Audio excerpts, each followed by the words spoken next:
It's part of an everyday routine. It starts in front of the mirror. We brush our teeth, wash our face, and put on our face cream. But do you know what's really in them? It was quite alarming when it first came to our attention that, from something so innocent like a face cream would cause such damage.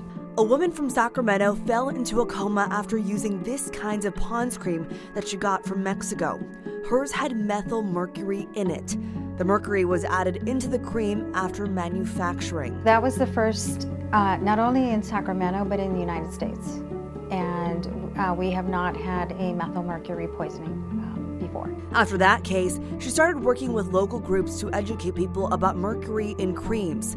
Unfortunately, mercury in creams isn't as uncommon as some may think. This was a binder of information that was put together by the state. It gives background information about the types of creams that have been collected over the last 10 years that have tested positive. Of the nearly 200 creams California Department of Public Health tested last year, about 50 of them had mercury. We have creams coming from a number of different countries, so it's not just Mexico. Mercury is dangerous. Not only have people been hospitalized, but children can be exposed by simply touching someone who uses it. And so for some of these creams, where do people even get them from? Most of the creams are coming from like swap meets, just by word of mouth. Somebody's selling it off the street or internet. 20? Okay. It is risky, and it's like you have to try this and you share it with a friend and it just keeps growing. And you just tell them where you got it from, and again, if it's from an informal source, then they're going to continue to produce whatever the product is.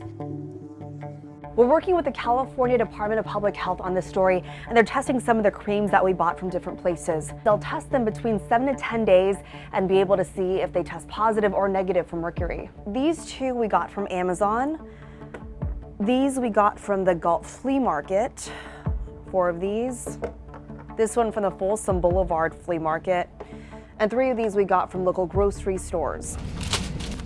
We sent 10 creams to the lab. The lab tested the levels of mercury vapor the creams released. We got the results back in a week. 3 came back positive. Another one needed to be sent out for additional testing. La Milagrosa cream had the highest levels of mercury.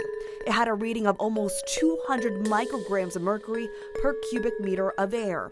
For example, a home would be evacuated for 10.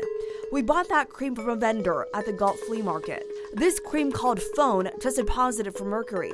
It was at 26 micrograms of mercury per cubic meter of air. A vendor sold it at the Folsom Boulevard Flea Market in Sacramento.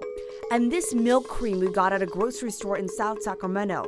It tested at 32 micrograms of mercury per cubic meter of air. New Asia Supermarket, where we bought this cream from, offered us our money back, in which we declined. It's illegal to sell creams with mercury.